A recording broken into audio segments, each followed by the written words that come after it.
Reunion. Hello, y'all. I was selling crack on a private jet up in the hell and back. But no confusion, this a reunion. Hello, y'all. Welcome back. Get murder here. He counting money. He said, "Can man, the hell with rap. I'm only here to shit on niggas and piss on bitches. Welcome, ass. I bought jewelry and bikes, nigga. Black Benzes and white Vigors. Now I'm out here and I'm looking for more chandeliers and light fixtures. Nah. I don't like niggas, what's wrong with me? I'm a hype nigga, but this 44 turn to Michael Jordan. I look and say, take flight, nigga. Welcome back to It Is What It Is. This episode is sponsored by Underdog. The app is an easy way to make some cash just by making picks on your favorite players. Underdog is available in more than 30 states, including California, Texas, and New York, just to name a few. Make sure to support the show by hitting the link in the bio and downloading the Underdog app. Use code MACECAM or STAT to get up to $1,000 in bonus cash with your first deposit and a free pick. I'm Treasure Wilson, aka Stat Baby, along with your hosts Mase and Cam, and today we are joined with our analyst Maurice Claret. Murder, what up? Hello, what's good? Mo, what up, baby? How you? My man, all is well. All is well. Looking good. Yo, Stat, real quick. I got an update. So I spoke to Miss Tanya, which is Saquon Barkley's mother. Okay. Today. So Bob came through actually today, and I spoke to Saquon Barkley's mom. He's going to be on the show. If not the next week, the week after, depending on how this weekend goes. Suge didn't want to come in the room. Bob is right here. Bob said Suge don't want to come in the room tonight. He looking at the door. Coincidence. He said, he said Suge don't want to come in the room because I did speak. Shout out to you, Miss Tanya, Saquon Barkley's mom, and he'll be on the show soon. So Bob actually made it happen, man. Suge, you don't got your Suge. Suge ain't even coming in today. Suge don't want to fuck around. Oh, here he come. This nigga peeking through. I spoke to Miss Tanya. I still don't believe it. Suge got the door. Come in for a minute. Get the mic. What happened? So what happened? So Murder, yesterday, I don't know if you seen the show. It was a big argument because Suge said that Bob wasn't related to Saquon Barkley, and I actually spoke to Miss Tanya. Now, Suge is saying Miss Tanya is not Miss Tanya. We don't know if that's his mother or not. Is that what you saying, Suge? That's what exactly I'm saying. He was texting some person today. All right. I don't think this is the real people you talking to. Like, for real. He got a text earlier that said, call this number. Never call. All right. So Yeah. we're going to see. The countdown's on. So I just wanted to let y'all know I spoke to somebody. But you know what? Stat, during the show, let's Google Saquon Barkley's name after we start the first topic, and let's solidify if that's his mother's name. But we can start the show. I didn't want to hold anybody out, but Bob wanted his props. So I had to give Bob his props. I'm still trying to find a family tree. Okay, sure. That is his mom's name, Tanya Johnson. Oh, Tanya Johnson. So oh. who was Barkley then? Uh-oh. His father. Yeah. Yeah, all right. His mother. Suge. I spoke to Miss Tanya today. Yeah, you did. All right. She sounds shaky too. All right, well, we're going to see.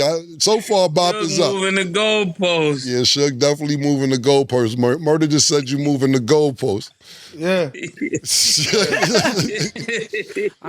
That's funny. Well, can't wait to have Saquon join the show. I think it's going to happen. I believe you. We'll see it in a couple days. So y'all make sure you look forward to that next episode.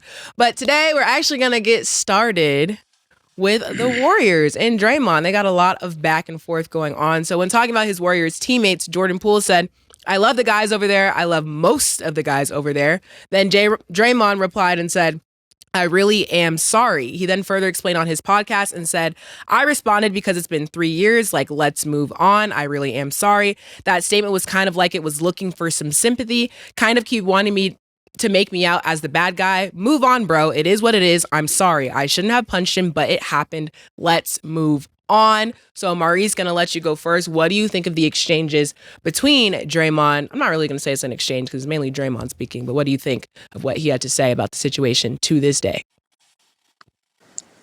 They both are right from their perspective. You know what I mean? With Jordan Poole, somebody punch you in your face or somebody do some sort of harm to you physically, We all have some level of conflict. You know, some people just aren't going to get over certain things. You know, he's going to be offended and getting punched to get shit, and then having the world see it. There's two layers. One, if you get punched and hit, that's part of a fight. You know what I'm saying? I done got punched in my face before, just fighting somebody, right? But to in this day and age, when you get punched to your shit, you got to play it on the internet. That's a whole different level of embarrassment. I think that Jordan Poole having to live that over, and people probably trolling him with that, probably do something else to him. But then I also understand Draymond Green, where he's like, "Hey man, look, like I did it. I said I'm sorry. I apologize. I was sincere with it, and you know I just want to go ahead and move on." So I just learned that, you know, like they say, two things can be right at the same time. They both have perspectives on it, but you know, it is what it is. You know what I mean? Hopefully, Jordan Poole will grow to a point he'll get past it. Yeah, I think when it comes to Jordan Poole, he's extremely embarrassed, and it's an embarrassment that doesn't go away right away, you know, because it happened in a sport that he's still in, in a career that he's still a part of, as well as you got to see the person that punched you probably like 2 or 3 times that year. So every time you see that person, just imagine somebody doing something to you, and you got to keep seeing them time after time is almost like rehashing that same, how do they say it, triggering that same emotion.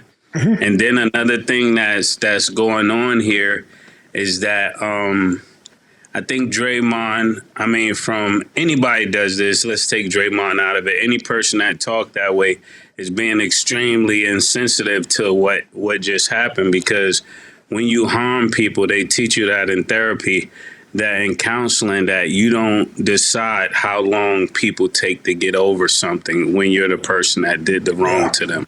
So if it takes them 2 years, fine. If it takes them 10 years, it's unfortunate, but every person deserves the time they need to heal. Just like I remember it happened with a R&B singer and another singer where the person was hurt, and then everybody says, you know, not everybody, but most people be like, man, they should get over that by now. They should get over that by now. And it just doesn't work that way. When you do stuff to people, it will take as long as it takes for them to get over it, and to not acknowledge that is a very narcissistic trait. But, you know, that would be my take. Yeah, listen, even if somebody gets over it, we're in the internet era to where it's going to get brought up. Shit with me, it not necessarily even fights anything negative, no matter all the positive stuff that I've done. When something happens, they'll bring up some shit from 1998, 2001. When you in the internet era, it is receipts. And you don't even know, besides, Mase brought up a good point, not just having to see him 2 times a year, because they, you know, the East and West Coast teams see each other twice a year. Imagine if they're in the same division or the same coast, it'd be more than that. But besides just seeing him, you have to think about when somebody wants to make fun of somebody else, and they might put up the Jordan Poole shit and be like, you got knocked out. Or you don't know what they're using that footage for, and then when they use it for them, they tag them as well. So sometimes you may be over it, but it gets reminded because people tag you and they use it for different things that has nothing necessarily to do with the situation. So it's when you dealing in this era, part of being with the internet, it may never go away because people could pull it up, pause whenever they want to, and use it for something else. Now it's up to, like Mase made some great points, it's up to the person to be like, oh, I don't give a fuck, I don't give a fuck. But Maurice also brought a great point. Once it got out and leaked, it got bad. I don't think it would have been that bad if it wasn't in-house. Whoever had that person was running the Golden State camera crew for practices and everything, they a sucker for putting it out. But once it's out, it's out. So I understand Draymond's point of view, because he's like, yo, it's been 3 years, get over it. But it's a couple things. Jordan Poole, he may be over it, but you don't know how many times a year he has to see that in his phone, on YouTube, or anything else like that, a meme, anything. So let's say he's almost over it, then it gets brung up again. Or let's say he arguing with somebody, nigga, be like, shut up before I knock you out like Draymond knocked you the fuck out, nigga. Say something else, nigga. Don't talk to me crazy, because you already know. You got to deal with that. You know what I'm saying? So I understand both points, but I don't think for Jordan Poole is going to go away because we may not see it every day as just casuals, but you don't know what he has to see, how many times a day, week, month, yearly, etc. As far as Draymond's apology, like, I don't even still see it as an apology because it was a half-ass apology. You can't tell me how to feel about something that you did to me. And it wasn't even just verbal. It was something physical. You literally punched dude. You little broed him. Then he got traded. I would be mad for a long time because they had a really good thing going on at the Warriors. So it makes total sense to me why Jordan Poole would be frustrated because he's valid to be frustrated. So I understand how Draymond feels, but I can't attest to how their relationship was, but I'm sure that was somebody that he looked up to playing alongside him as teammates. So for that whole debacle to happen, and then like to Can's point and to even you guys' point, it being memeable, it still being talked about, it being brought up in interviews, that's something that Jordan Poole will quite literally never forget. And as a result, he's playing on the Wizards, an organization that I'm not sure if he wants to be at right now. It's just a lot going on, and he forever has to remember that. So you can't punch somebody in the face and then tell him to move on because it doesn't work like that. That's my thoughts. So if Draymond wants to have a sincere apology towards him, he's going to have to figure out something else because I just don't think that's the way to do it. Okay. So next we got Jimmy Butler. So he was suspended again, this time for 2 games after missing a team flight. The Heat has also lost 5 out of their 6 recent games. Eric Spoelstra had a message for the team saying, "The point that I made to our team is to get used to it, get over it. This is the NBA life. This is the life we chose. If you think it's going to be predictable, you're really mistaken." So Maurice, what do you think of this behavior from Jimmy Butler? This is another suspension that he's had. And then just the mentality of the Miami Heat right now. Just Jimmy Butler, I think, just acting out. Obviously he wanted an extension with his contract. He didn't get the extension that he wanted. And sometimes you just don't know how to address things head on. Pause. You don't know how to just deal with the contract that you signed and honor it and work through it and then get to a situation where you're a little bit older and hopefully you've been productive and hopefully you can renegotiate for more money. But this is just, him not wanting to be a professional. And I get it. You play basketball. The earning potential is for a set number of years. You realize that, there's guys getting $55 and $60 million, or you want to extend your contract, and I get it. Like, that's part of it. But on the flip side of that coin, somebody gave you that extension, or somebody gave you the current contract that you had when you had a worse contract, and they're just saying, "Hey, man, can you honor that?" So sometimes we do things that when we look back on and we get embarrassed about how we were trying to get somebody's attention or how we did it. But sometimes I think these niggas lose perspective with like $50 million is a lot of fucking money. You know what I'm saying? And sometimes these dudes just be I think they be around too many rich motherfuckers to have perspective, right? And if a nigga telling you, like, go play basketball for $50 million and you go talk to just a regular everyday working person or just people in a normal world or normal America, it's like, you kind of hit the reset button. Like, go talk to some people at home. And I know he grew up kind of fucked up and got bounced around in different families and stuff like that. But if you talk to everyday people who have to purchase those tickets to get to those games, you'll realize that you tripping for fucking up a crazy situation. I think we sat here and saw Le'Veon Bell. He admitted that he wished he handled his situation different. And I think Jimmy Butler will look back on us and say, "Hey, man, I probably could have handled that a little bit different," but that's life. Yeah, I definitely agree with that point when it comes to how they're responding to what it is that they have in front of them. When you look at somebody like Jimmy Butler, pause, he's in a good situation. I mean, if you take into consideration what he came from, all of his upbringing, he should be extremely grateful for where he is, and his attitude. A lot of winning has to do with attitude. It's his attitude that's not sitting well with Pat Riley, and Pat Riley knows if he's gonna win. They used to say your attitude is your altitude. You're gonna go as high as your attitude, and when your star player got a funny attitude, then you're just not going to win. You know what I'm saying? So this verifies why they're in that 5-game, losing streak. And then when you're on a road with someone that doesn't want to be there, and this is the key player, you got to think it's all of this going on, the dramatics. Everybody got to focus on a person that doesn't want to be there. Think of how we've all played sports. Think of how, like, just unfavorable that is for everybody. We got to focus on this nigga, and he doesn't want to be here. Is just going to be a problem, and a consistent problem. I think they're behind the 8-ball. Pause. They bench should have got rid of Jimmy Butler, and they're going to end up having to take what they could take, pause, to get him out of there, because it's going to end up being a cancer to other people, because you got young players there still learning the NBA, and this is not how you want them to learn it, you know? Yeah, listen. Before I get to Jimmy Butler, both of you guys said something, and I totally agree with you guys at the beginning, talking about how he makes this amount of money and the average working person doesn't. And Mase followed up with agreeing to what Mo said, and I totally agree with y'all. But just to play devil's advocate real quick, to just that point before I move on to Jimmy Butler, people got to stop that shit. Like, you can't be like, yo, you make $50 million. That man practiced to make $50 million. Do you know what I hate when be like, you got this because you're a rapper? Do you know how long I practiced to be a rapper? You know how long? You got this because you if you wasn't a rapper, yo, my nigga. You act like one day I woke up in my 20s like, you know what, I'm just going to be a millionaire by becoming to be a rapper. I was rapping. My elementary school speech was a rap. I've been rapping junior high school. I rapped in high school with Mase. Yo, it's not about overnight niggas be making rap. If you wanted to be going to school and go traditional and say, I'm going to go get a high school diploma, then I'm going to go get my bachelor's degree, then I'm going to go get my associate's degree, then my bachelor's degree, then my master's degree, and now you sitting in the world trying to find a job and pay student loan backs because 20 million Americans are doing it per year and it's only 200,000 jobs.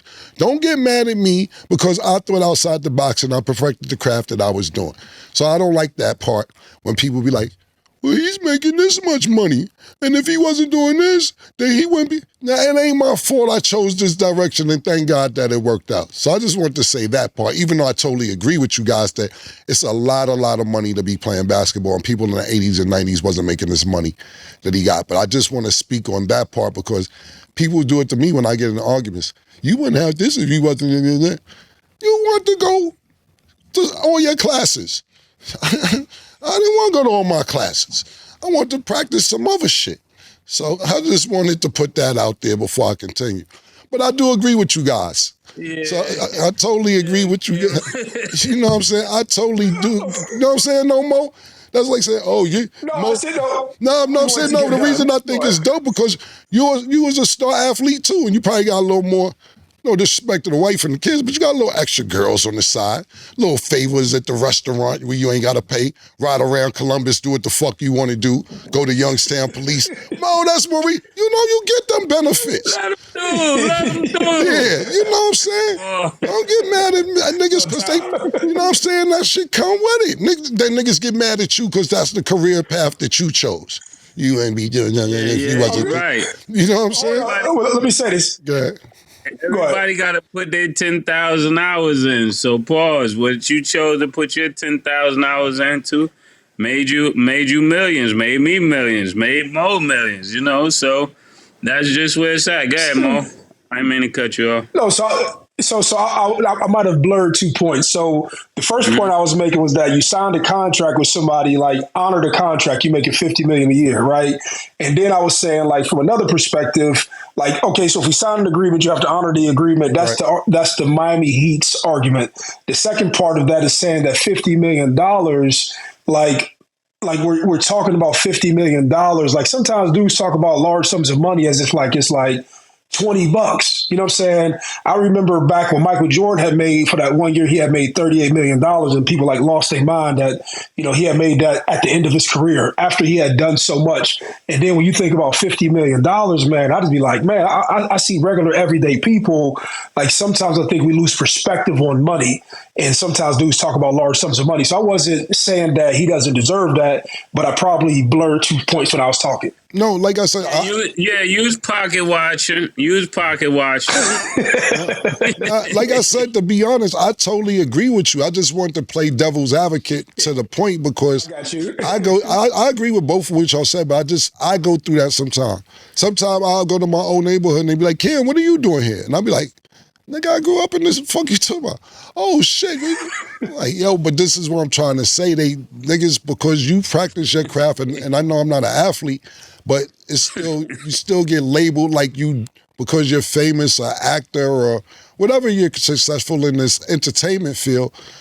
People will be like, well, if you wasn't doing this, you know, well, whatever. I am doing this, so whatever. So whatever. They're trying to literally give you survivor's remorse. That's what it's called. Yeah, they want you to feel bad that you made it. Yeah, well, thank you for that terminology because I don't have it. I'm not taking the survivor's remorse. I don't got it, man. I'm not gonna feel bad about it. I don't feel bad a little bit about it. To tell the truth, honest with you. You know what the odds of getting out of where I was at, niggas? You had 9 out of 10 times you had better chances than me. The chances were slim to none where I was at, nigga. Word. So I totally agree with you, but I just wanted to bring that point up. But yeah, back to Jimmy Butler. Look, what I think Jimmy Butler is doing is this. He gets his way out of certain teams when he's Minnesota, whether it's Philly, whatever, even though the contract was up Philly. I think what Jimmy Butler is saying to me, this is my personal opinion, like, James Harden do whatever the fuck he want to do it. I'm going to try the James Harden shit and see how it go. Fuck that. James Harden get whatever he want whenever he want. He go to the team he want. He go to the city he want. He leave when he want. He forces his way out. And the problem is that James Harden never had to deal with Pat Riley.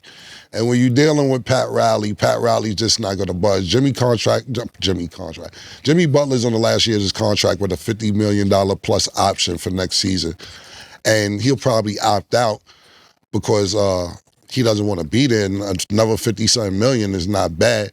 But at the end of the day, this is how Pat Riley is. We got to think about this. The trade deadline is probably up in about 3 weeks, maybe a little more than 3 weeks, right before All-Star. And if you don't get a trade done by then, you don't get anything because Jimmy Butler could leave at the end of the season. But that's what Pat Riley's willing to risk. It's principle with that nigga. You know what I'm saying? He's at the point where I won't get nothing. Then give this nigga the way he want, give him whatever the fuck he think he wants. I don't think the nigga know me like that. I don't give a fuck. You got to think about this. Pat Riley, whether it's beneficial, not beneficial, whatever, we got to think about I don't know if people know this and all the facts, and I don't know all the facts. LeBron left Miami because of some parking spaces and a few million. Like, nah, you're not gonna be parking up here. No, like, you know what I'm saying? These is all speculation and the rumors was out. I'm pretty sure I could get some real info if I wanted to, but I didn't know we was diving. I wasn't gonna go down this path. But the reason why LeBron left, it was over things that were really, really petty to the point where when LeBron became a free agent, he told Pat Riley to come to his house in L.A. to have a meeting with him to see if he would re-sign with Miami. Had Pat Riley fly to L.A., had the meeting with him, and when Pat Riley landed back in Miami, he said, I think I'm going to go back to Cleveland. He made the nigga fly out there knowing he wasn't going to re-sign with the Heat. Nigga said, take these 12 hours on the flight. Nigga, 6 there, 6 back, fuck out of here playing games with me. I'm going back to Cleveland. So that's the type of shit, niggas, that's how mad Pat Riley may get somebody. And Jimmy Butler's just in the middle of all that right now. But look, Pat Riley's willing to risk not getting anything back just to prove a point. Yeah, and the last thing I wanted to say to correct something I said earlier about the $50 million, even though it's a lot, money is relative. I remember one of the older icons of basketball, one time they were speaking, I forgot who exactly it was, but they was talking about, how do you feel making these amount of millions when players today not as good as you make these amount of millions? And they was talking about two different accounts, but he was basically saying the money is relative. The amount of money he was making back then was like the money they was making today, because the cost of living was that much cheaper. The cost of a car was that much cheaper. So now they're saying basically it's relative. It's no different than an artist right now. You know, the artist just got signed for $8 million. People say, well, how he get money? It's relative. Nobody saying on that. That's relative. For today, that would be $8 million. So we shout out to Jello, shout out to Jimmy Butler. Shout out to everybody getting money. When you getting money, you don't mind other people getting money. So anybody mad with niggas getting money probably ain't getting money. Okay. And then I actually have a follow-up question. I just want to get you guys' initial reaction. So Swaggy P actually asked on Twitter, do you guys believe Pat Riley is the Jerry Jones of the NBA? I just want you guys' initial reactions before we move on to the next point. Maurice, going to let you go first. When you hear that, do you agree or do you disagree? I agree. He wildin'. Pat Jerry Jones. Yeah, he's definitely the Jerry Jones of the NBA. Mase, what do you think? He doesn't own the team, but he's a distraction. For real? You would call Pat Riley a distraction? Yeah, he's problematic. Like, okay, I can go down the whole. I know we have a whole show to get through, but he has a history of being problematic, right? Outside of the Lakers back in the day, bigging up Pat Riley, I don't never hear people talking positive about Pat Riley. I just never heard somebody go out here and say, "Man, I went to the Heat and I just had this amazing experience." Right? What's the guy name? What's the enforcer for Miami Heat? Him and Matt Miller, whatever his name is. What's the black dude? I'm drawing a blank. Y'all know who I'm talking about. Haslam, right? Start with an H. Haslam. Yeah, Haslam, Haslam. right? So he got a podcast, right, with dude. I ain't never heard these dudes like clip a segment and say Pat Riley was that guy. You know what I'm saying? I just never heard anybody talk positive about the guy. Yeah, Pat Riley is like the teacher that you hate in high school, but you know he made you better. You know what I'm saying? He's not Bobby Knight. He's really like up there with Mike Krzyzewski and coaches like that. That's gonna make you play the right way. Yes, man, it's Pat Riley. Everybody try to win with Pat Riley. I just wanted to get that mixed opinion right there because I'm actually a really big fan and I like Pat Riley. Pause. Because he makes people, he keeps everybody accountable. Like these players today, they don't have accountability. When you reach a certain level of athleticism and basketball, like craftsmanship, it just seemed like you get away with anything. And Pat Riley, like, no, I've coached Magic Johnson. I've coached this person. And I know you got to take a smoother approach like Killer be talking about when you're dealing with a different generation. They're more sensitive. They're more in touch with their feelings and things like that. And I don't mean that in no bad way. You got to find a new way to communicate with them. But I'm all for holding them accountable. Mo, you saw it. We just won another championship, Mo. You don't get that without accountability. Mo, are you coming to ring ceremony? I was told about a ring. Are you going to be there? Did they tell you about getting a ring, Mo? Yeah, they told me about getting the ring. I'm just making sure.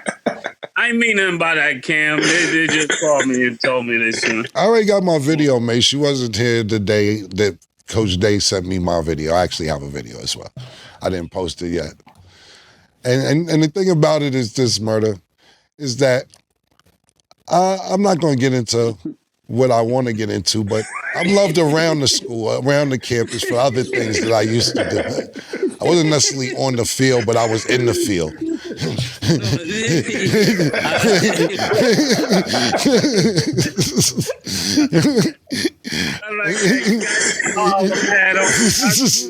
Yeah, I wasn't on the field. I was in the field, but I respect it. I respect it, man. Okay. Yeah, but I do not think that Pat Riley is like Jerry Jones. Look, Jerry Jones every week is on TV after the game. He can't wait to that game. I think he's more excited for the game to be over so he can run to the press and say everything he wants to say. Pat Riley is not on. He'll give his beginning of the season speeches, maybe a couple throughout the season, and his closing speech when the season's over. But let's just run down real quick Pat Riley's statistics. I think Jerry Jones had 3 championships, if I'm not mistaken, 2 back-to-back and then one time 1995 as an owner. Pat Riley is first team All-American 1966, SEC Player of the Year 1966. His number 42 retired with the Kentucky Wildcats. 5-time NBA champion as a coach, an NBA champion as a player, 3-time Coach of the Year, 9-time NBA All-Star coach, top 10 coaches in NBA history, the Chuck Daly Lifetime Achievement Award, 2-time NBA champion as an executive, NBA Executive of the Year. He has 4 different championships, not more than 4, in the span of 4 decades. So he's won in the 70s as a player, he's won in the 80s as a coach, he's won in the 2000s as an executive and a coach, and he's won in the 2010s as an executive. Jerry Jones ain't got these motherfucking accolades. These accolades is different. So when you get a nigga like Pat Riley trying to tell you something, he like, don't tell me nothing. Nigga, y'all niggas think, you think I'm a coach? You think I'm an executive? You know the Kentucky Wildcats? That's me up there, nigga. 42 in the Raptors, nigga. My shit's retired. So Jerry Jones has nearly none of this stuff. So I understand Pat Riley's frustration because we have to think about it. When you sit there and think about Eric Spoelstra, he started as the cameraman or doing the tapes for the Miami Heat, and Pat Riley hired him as a coach. Do you know how Pat Riley got hired as an assistant coach? He was the cameraman for the Lakers. Oh, I didn't know that. He was the cameraman for the Lakers, and Westbrook, I can't think of the coach at the time name, but he said, Pat, come in, we want you to be the assistant coach. But he was doing the tapes. That's why he gave Eric Spoelstra a shot. So when we're comparing Pat Riley to Jerry Jones, I think it's apples and oranges, man. Pat Riley gets these attitudes because he like, why is niggas even questioning me? And he made, you feel me, P? You feel what I'm saying? He's like, I don't even know. Pat, like, I don't even understand why. Niggas ain't up there. Niggas don't have 5 championships in a decade. Niggas don't got championships as a executive. Niggas never be coaching. These accolades are on and on and on and on. Jerry Jones don't have none of this shit. Jerry Jones might have tackled 3 niggas' paws in Arkansas when he was 23. Hey, listen, man, you cannot compare Pat Riley to Jerry Jones whatsoever, bro. And the reason, what I say about this, Mo, with Pat Riley is that maybe because he has all these accolades, and maybe because he's older, and maybe he's been through seeing basketball play as a player of the year in college in 1966 to an executive in 2025, he may not know how to handle players and deal with people because he comes from a rough era. And he like, I ain't with all this cupcake shit. Fuck these niggas talking to me. Yeah. They want out. Nigga, I wanted out too. I couldn't get out. And niggas like, here we go with the old school shit with Pat. Here we go. we got to hear his stories. But it's shit legit. You know what I'm saying? So I wouldn't, me personally, pardon me, I wouldn't compare him to Jerry Jones, me personally. Killer, let me ask you something, Killer, before we move on. Yeah. And then, Mo, if you got something to say after Mase asked me, I see you want to say something that's cool, but go ahead, Mase. Yeah, I wanted to ask you, like, us growing up with our coaches, the things they said to us, right? Mm-hmm. Do you think any of that you still live by? Yes.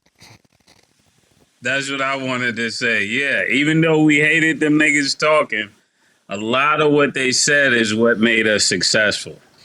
Yeah. So, but see the Jimmy thing, Butler need to listen, even though you don't like the way the message is being delivered, because a lot of young niggas get wrapped up, pause, in how the message is being delivered. But what he's telling you is actually right, and you're gonna waste time and waste your career fighting the information, because I mean, he don't got to talk to you. See, but there's going to be another Jimmy Butler before there'll be another Pat Riley. I agree on that totally, 100%. But this is the thing, Murder, to what you're saying, is that I'm going to be honest with you. And we lost a lot of great, seriously, and we lost a lot of great basketball players, not lost as in died. I'm talking about people we grew up with that was super good. at 10, 11, 12, 13 years old to sell drugs. And they're like, I'm going to sell drugs, man, because I don't got time to be practicing and all that. Shout out to my man Zig. Luckily, he found his way back to basketball. He stopped playing hustle. Marquis, a bunch of people. But this is the real question, Murder. Odie Nate. Yeah, listen, yeah, exactly. A lot of niggas like, yeah, that shit cool. Because this is the real question, Murder. Is we live by a lot of stuff that our coaches taught us and so on and so forth. But this is the question. Instead of what you ask me, I'll ask you. If we was in that locker room in high school, in our basketball locker room, and the coach is going off, and you had $1 million from an NIL deal, and he talking to you crazy, are you gonna sit there and listen to that nigga, or are you walking out? That's the real question. Or you gonna be like, I ain't got time for all this, man. Yeah, you're right. we was broke. We had to listen. Yeah, we was broke, so we had to listen. And even time out, and he said, "Ball, pause." Yeah. Niggas had to get on one knee, pause. Yeah, so that's what I'm trying to say is that we had to listen because we needed the opportunity, so we had to listen. Let me out of $2 million NIL deal. Niggas, y'all niggas go ahead, man. I'm going home. I ain't got this nigga talking crazy. I ain't got time for all this shit every day, man. I'll be back tomorrow if niggas really want to practice. So I think that's the difference now as opposed to when we were growing up, because there was no NIL. It was either play ball, sell drugs, and niggas wasn't really trying to go to work. So that was kind of your option. I got to ask a question. So from hearing you, it sounds more like Pat Riley is more like Nick Saban, but he's still actively in the game. Where you talk about you don't have the control, you have good principles and values, and you're a winner. And it sounds like more Nick Saban than Jerry Jones. See, I would say this to that, Mo, is that I don't think it's more Nick Saban. I think Pat Riley can't be compared to anybody. See, Nick Saban lost control because NIL came in, and he may be getting money from Pepsi or one of the players I'm talking about, or Nike, or wherever these contracts, Cadillac, wherever they get this NIL money from. And Nick Saban lost recruits because other schools were getting players to go because they were financing it. Pat Riley's attitude is, nigga, I signed you to $50 million. I signed you, nigga. We agreed on this. You wanted 200, whatever million. I signed you. So what are we discussing here? What's the problem? No, I'm not letting you out. You made a deal. So I think it's totally different, because Nick Saban is a person who just lost control of recruits and bringing people in. Pat Riley actually made a fucking deal with a nigga and signed the deal. Pat Riley is like the record label. We paid you the money, bro. You spent the first half. All good. Now, get on the phone with niggas, and now I'm the problem. I gave you the deal you asked for, nigga. You begged for the deal. Yeah, that's my opinion on that. Well, great conversation, great discussion. We are going to go to break. When we return, we will discuss a potential NBA EuroLeague. Don't go anywhere.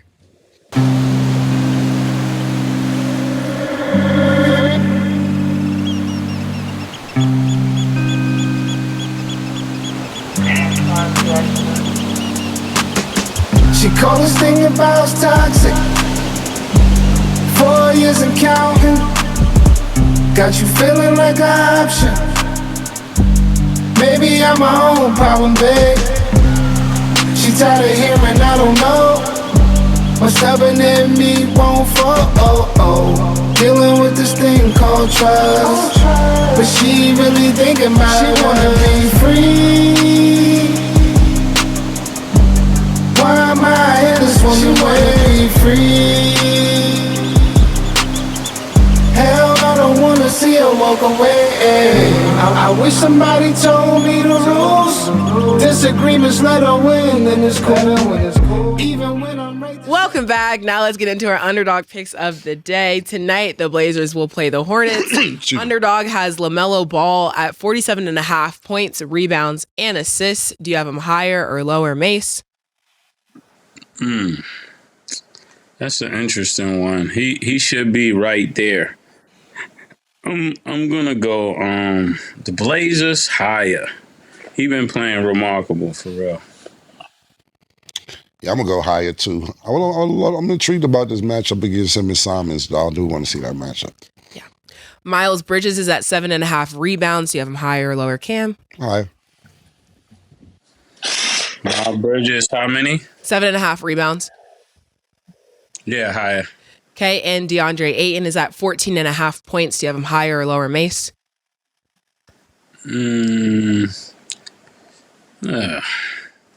He should be able to get 16 against Charlotte. Yeah, higher. 14.5 points for DeAndre Ayton. I still ain't no fan of him since he was iced in or wherever the fuck he was at. Nah, I'm frozen in the parking lot. Yeah, in his house. In his house. Yeah, I'm going low. Pause. Okay. If you guys like these picks, remember you always get a free pick if you're not already on Underdog. So make sure to support the show, sign up now, and you can make your picks too. So the NBA is reportedly in serious conversation with FIBA for a league in Europe to rival EuroLeague. It would likely try to draw top clubs, and FIBA Secretary General said, I think the way all of us see it, it's not just about business opportunity. I think for basketball to continue to grow, we need, whether it's a series of tournaments or a league that is viable. So Maurice, what are your thoughts on the NBA pursuing an NBA EuroLeague, and is that something that you would watch? I think that in some level, one I think is just part of their expansion. Like, you get to a point where you feel like you've maxed out everything that you can do as far as growth or the place that you could take the brand of the NBA here domestically, and you start to say to yourself, we're getting all of these players from overseas. Seeing that Adam Silver said that they had 124 players on the roster to start the season. You start to see that these guys are dominating, being your MVPs. You can also probably look and see that there's some other things in regards to TV, merchandise, or just business opportunities that may be underdeveloped in those other countries that you may get a greater lift with servicing those markets, getting those lifts in areas that you've already experienced the growth here in the NBA. And you hear it from all NBA players. They talk about the game is slowed down and the funneling of talent is different. And so I just think that this is a natural look to say, hey, how do we expand the game? The American market is what it is. It's kind of hard to make it a lot better than what it is. And so I just think it's a natural progression of business. Yeah, when it comes to the NBA, to the question you asked, what do we think about the NBA expanding to EuroLeague, right? That was the question? Yes. Yeah, so when I think of the NBA expanding to the EuroLeague, I'm a firm believer that you don't expand until you do pause everything you could do where you were, and I think the thing that's still missing from the NBA is making players play the game, right? So you got somebody like Joel Embiid, phenomenal talent, hasn't played in Denver in like 2,000 days now. It's like there's an APB out for him that he's not been there. So what would happen and how much expansion would this really be? Let's say we expand it to Italy, we expand the NBA to France, and then only to play games, and certain players are still not playing because now they've taken a longer flight and they got more reason why they need rest. So I don't see how this helps if you haven't gotten players to play in the NBA. It's like somebody not showing up here and you believing it's going to get better when you go somewhere else. No, it's not. What you're doing on this level, you're just going to do on that level. And I think that's a firm and valid point to the NBA is not ready to make an expansion. Adam Silver got to get hold of the NBA and make sure players start playing every game here first. Because I could only imagine somebody that waited all their life to see these players play in those different cities. And then the player they wanted to see is not playing tonight. That would be crazy. Imagine how the catastrophe of that. I think this is a great idea personally because 3 of the top players in the world are from Europe. All the best players are from Europe, coming from Europe. And Adams, and to Mace's point, the best niggas is in Europe. And he like, these niggas over here bullshitting back. Them niggas over there want to get to the NBA. And if they have a EuroLeague over there that could rival the NBA could rival, and they're like, let's get with the niggas who really want to play. Not only really want to play, they better than the motherfuckers who here anyway. Let's set up shop over there because at least they want to play. Joker is from Europe. Giannis is from Europe. Luka is from Europe. I don't know the second half, but I know Shea is from North America, which is here, and Tatum's from, of course, America. But the best players are coming from Europe, and I think that NBA sees that, and they're like, we need to start setting shop over there because the reason people come here is because of the money value when you're a basketball player. You see how fast the Joker want to fucking get home after every season? He cannot get home fast enough. Championship or no championship, he wants to get home. Luka wants to get home. We never see Giannis in the offseason. He wants to get home. When I was doing an interview with the Nassus at the Nassus, I call him TA, shout out to my nigga TA, Giannis's brother. They can't wait to get home to Greece in the offseason. And if you could get people to stay home and play for the amount of money they make in America, I think that they would stay home and play for the amount of money that they make in America. It's like we see a lot of people go overseas and play in China or play in Australia because they can't make the NBA. And then they're not even in a city or a country where the primary language is English. They're going there to do what they love and to play basketball. You sit there and we watch Stephon Marbury make a great career in China. I don't think he can speak fluent Chinese and other stuff, my man. I don't know. Dwight Howard's over there in China. He can't. You gotta have a translate all day. So if you can stay home and make the same amount of money you can make in America, I think they would do it. And I think this is where Adam Silver's trying to take it. Like, look, the best niggas who really, really want to play over there, let's get the jump on this motherfucker and see if we could get some bread over there and at least have people that want to play. That's my opinion on it. Yeah, I agree. I agree with that. That was a good point. That was actually paused the other side of exactly what I was saying and opposite, but an actual great point. I would say with that though, my question would be, how do you get these other niggas to play over there so we can evaluate how great that other talent is over there if these guys don't come and play? That's more so what I was speaking to. Yeah, that's a good question. I mean, what I'm saying is I don't have the answer. And I'm just sitting there saying, I don't have the answer, but what I'm thinking is, what I was thinking is that if they see, and listen, this isn't new. We're talking about Dirk Nowitzki. Yeah. We're talking about, I know I'm having a brain freeze at the moment, but we can name dozens. Luka. No, I'm not even talking about the players now. I'm talking about over the years. Sabonis, Sabonis. Tony Kukoc. Exactly. All these players. Exactly. This is what I'm saying. So, Dallas show, all these people this isn't nothing new. So I don't have the answer what you're saying, Mase, which is a legitimate question. But I just think that people are saying, y'all see what the fuck's going on. We getting spoiled. Them niggas is thirsty to get over here. If we could figure out how to get the money over there that we are making over here, then bet. Because you got to think about this, right? I don't think the NBA would have done this if they didn't think that Euro League was about to make a lot of money.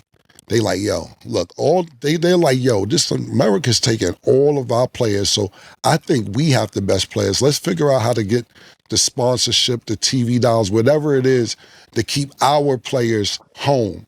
And America like, correct. America like, oh, niggas, nah, let's hook up. Let's figure out, no. Yeah, we in on that. Yeah, exactly. So what you don't want to lose is having being the best country in the world for basketball, because that would be a travesty if we weren't the best country in the world for basketball. Even when we lose in the Olympics, it's a travesty.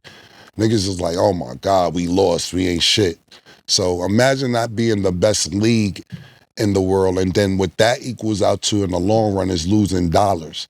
And then if we end up getting the Euro League on our television, we're like, hey, watching the NBA today? I'm already mad at the NBA product as is right now.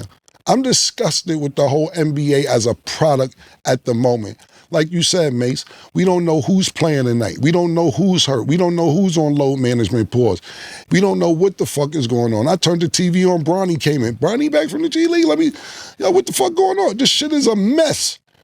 They doing every year trying to figure out what to do for the All-Star game. 3 quarters we gonna play for real. Then the 4th quarter is gonna be this. We gonna do this team against that. Hey, matter of fact, let the players draft this player. No shit is the NBA product as is right currently is trash. 800 threes a game. Nobody goes to the basket. You can't even look at a nigga without getting a technical foul. Shit is a mess. And I think that they're trying, and Europe sees it. And they're trying to put some shit together to rival it, and the NBA say, hold the fuck on. We coming over, my opinion. And then, Mase, you actually brought up a good point, so I kind of wanted to circle back to that. So as far as Embiid, so he missed an 8th straight game against the Nuggets in Denver due to swelling in his surgically repaired left knee. So it's been 5 years, 2 months, and a couple days and counting since he's played. What would your message to Embiid be about him basically dodging Jokic? How are we feeling about this? I don't know. You would have to ask them because there's an APB out on him. I'm telling you, every time somebody talk about him, the gig is up. Everybody is saying, it don't matter what you do if you're not going to play against Joker. Because everybody is noticing that he never goes there. I don't know if he got off the court beef, but, he's never going to Denver, and I don't know why. It might be the altitude. And then, Maurice, what do you think about basically Embiid dodging Jokic in Denver? Same thing. But I even add to what Cam said. He had made some great points there earlier. But that could be the reason why they're going to set up shop with all this craziness going on. I think we spoke earlier in the show about Jimmy Butler. You probably figure like, hey, if we go over here to overseas, we're not even going to deal with all this nigga shit. We're not going to deal with this James Harden shit. And we just going to go ahead and expand what we have going on because in business, the last thing you want when you're building a business is a bunch of variables. The most successful businesses within any industry, you have a limited number of variables, and you want to control all those variables to make things successful. And it's what Mase is saying. It's what Cam is saying. You have all these niggas doing whatever the fuck they want to. And I kind of said earlier, things have ran their course. And somebody saying to themselves, like, how the fuck do we get out of this situation? And we just move this thing over to the international forefront. Yeah, real quick about the Joel Embiid thing, and we was talking about that when we were watching the game the other night. He's like, this motherfucker will always find a way not to go to Denver. He'll be available sometime when the Joker comes to Philly, but he never goes to Denver, and the shit is whack, my nigga. I mean, my opinion on Joel Embiid, my personal opinion for this particular season, is that he played too much basketball in the last year and a half. Everybody's not LeBron James. Everybody's not able to play all year round. And when I mean LeBron James, I'm talking about not just LeBron James. Of course, it was Stephen Curry, Jason, everybody who went to the Olympics. There was really no break for anybody who went to the Olympics, especially if you went deep in the playoffs. So you sitting there playing June, maybe out of a few weeks off in July, you're playing most of August, get a couple weeks off again, then you're back in training camp, getting ready for the season. And I think it's been too much for Joel Embiid. I'm not co-signing it because if you're a basketball player, you signed up for it, then you signed up for it. But he played 13 games this season. The big three, Tyrese Maxey, Paul George, Joel Embiid, if you want to call it a big three, played a total of 10 games together. They're 7-3 when they play together.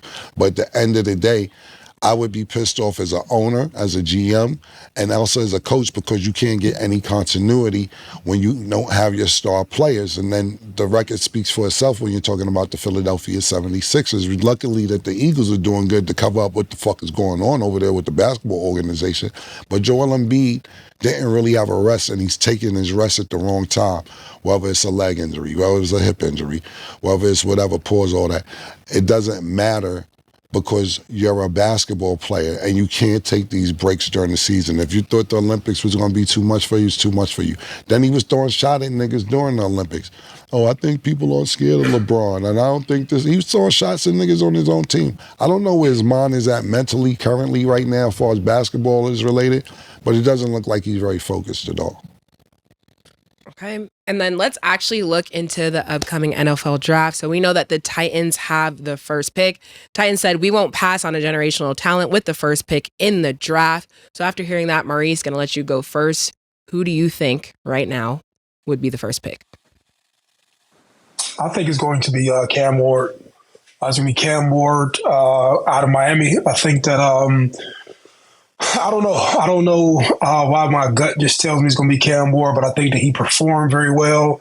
I think there's a level of there's a fire and competitiveness that he has when he plays, and I think that people will pick over Shador. And that's not to say anything bad about Shador, but I think that people will gravitate towards Cam.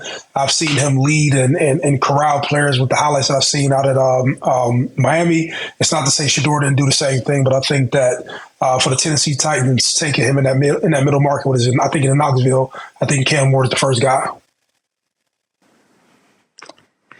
Yeah, I think all of this is being set up for again Shador and Dion to get to the places they want to go to. I think when we're talking about these two, this first pick is not a place preferably that Shador wants to go. And we heard that infamous interview where Prime spoke very eloquently about what he felt like. You think I'm not going to tell my son where to go? You know, if I've dominated a sport, and that's ringing in GM's mind, so in their ears, pause. So I think they're really going to have to go. I think they have to go with Cam Ward. Not that he's the first pick, but if New York was first, then it'll be a different pick. But because the Titans have that pick, now they're just saying we got to go with a generational talent. They know what they would like to do, but this is not a bad second place, but it's what they're going with. That's not what they. But I think they could also go with Travis Hunter. I'm not sure how that work out without a quarterback. Yeah, I think both of you guys those were the two people I was going to say, Cam Ward or Travis Hunter. And Mase, you made a great point. Dion has been on the record saying that he knows where his son should go.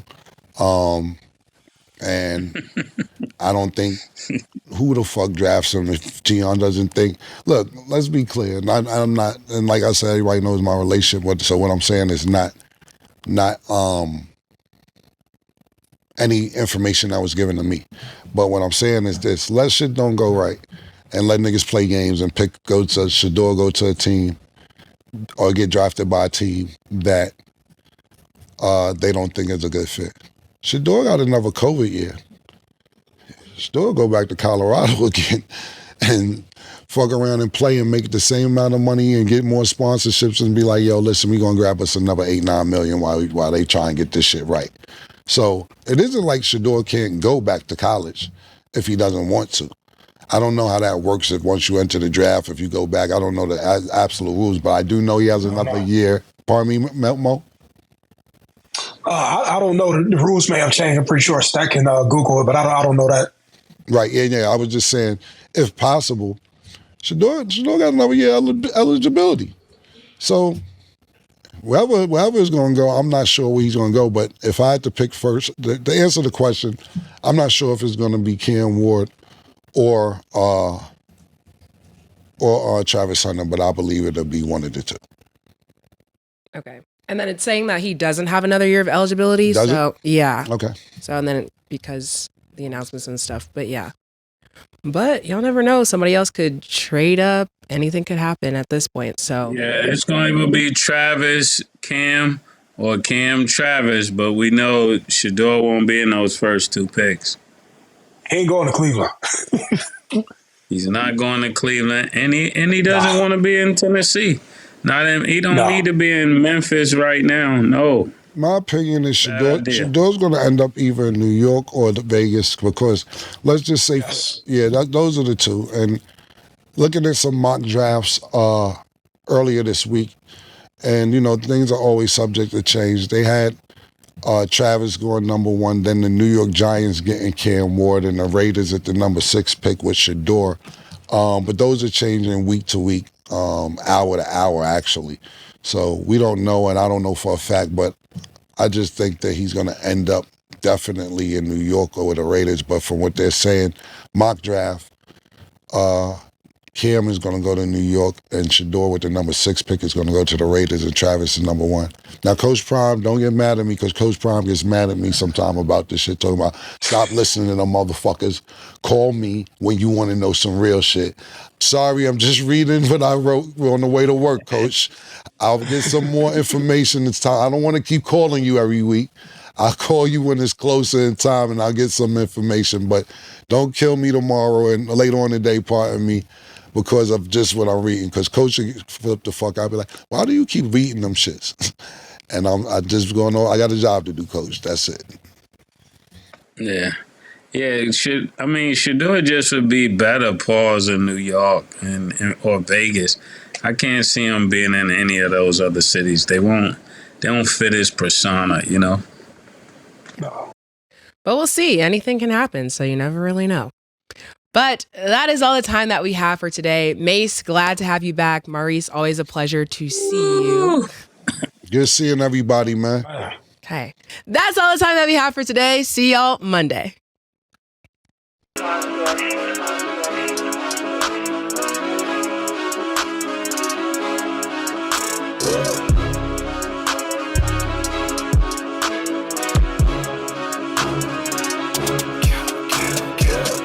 What you want, nigga? Everything, nigga, super size. Two big necks. Like when they doing them 2 for $5.